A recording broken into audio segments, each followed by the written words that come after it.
ঝাড়গ্রাম থেকে press conference করে হলদিয়ার উদ্দেশ্যে বার্তা দিলেন প্রধানমন্ত্রী নরেন্দ্র মোদী। পঞ্চম দফার ভোটের দিন high voltage point Tamluk Lok Sabha কেন্দ্রের বিজেপি প্রার্থী প্রাক্তন বিচারপতি অভিজিৎ গঙ্গোপাধ্যায়ের সমর্থনে আজ সভা করতে আসার কথা ছিল ভারতের প্রধানমন্ত্রী মাননীয় নরেন্দ্র মোদীর, কিন্তু প্রাকৃতিক দুর্যোগ এবং মেঘাচ্ছন্নতার জন্য হেলিকপ্টারে করে রওনা দিতে পারেননি। হলদিয়া টাউনশিপ হেলিপ্যাড ময়দানে হাজার হাজার মানুষের সমাগম দেখা যায় নরেন্দ্র মোদীকে দেখার জন্য, কারণ দেশের প্রধানমন্ত্রী, যিনি রাজনৈতিক দরবারে এক অন্যতম মুখ হিসেবে পরিচিত।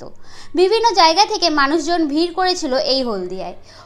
বৃষ্টি এবং মেঘাচ্ছন্নতার কারণে না আসতে পেরে মাননীয় প্রধানমন্ত্রী নরেন্দ্র মোদী ঝাড়গ্রাম থেকে প্রেস কনফারেন্স করায় হলদিয়ার উদ্দেশ্যে বার্তা দেন এবং শাসক দলের প্রতি তীব্র আক্রমণ করেন তিনি।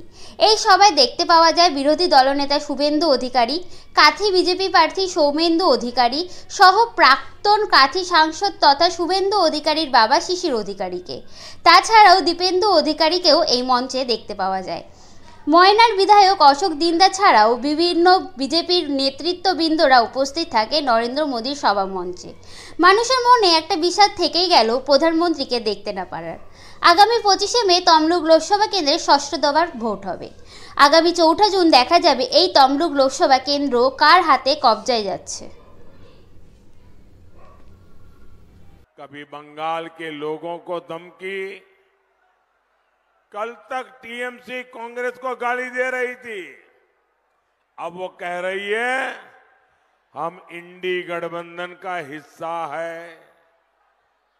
लेकिन बंगाल के लोग जानते हैं कांग्रेस ये डूब चुका जहाज है। कल आगे बढ़ रहे थे, लेकिन कांग्रेस पार्टी युवा पीढ़ी को पीछे धकेल रही थी। ये मोदी है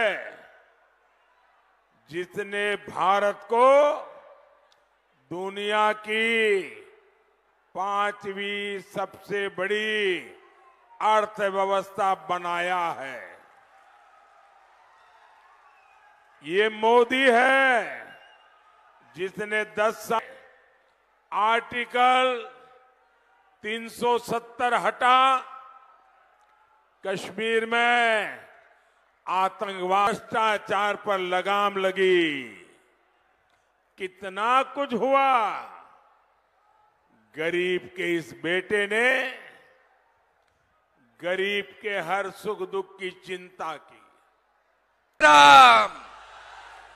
तृणमूल माने सबचेয়ে বড় চোরের নাম, চোর ধরো। হেলিকপ্টার চড়ে আসার জন্য তিনি ঝাড়গ্রামে সভা শেষ করেছেন, অপেক্ষা করছেন ওয়েদার যদি ভালো হয় উড়বেন।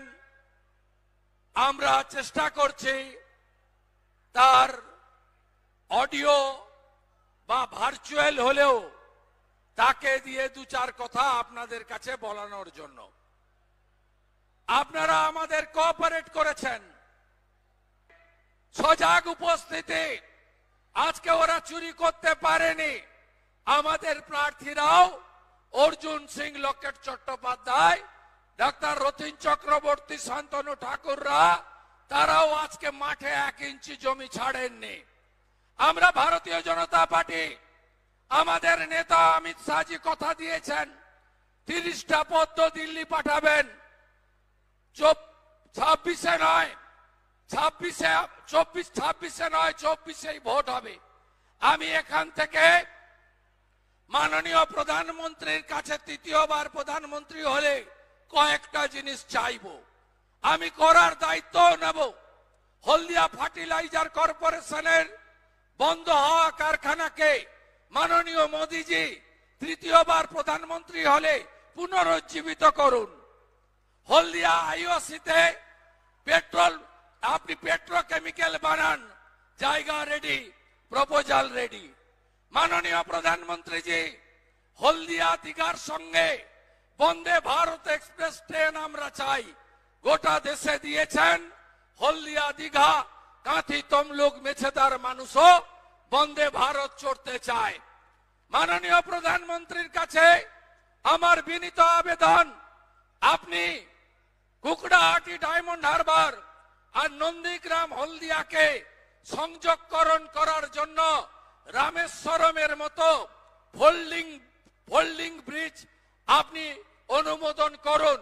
এখানে রাজ্য সরকারের কোনো রোল নেই, কারণ জাতীয় জল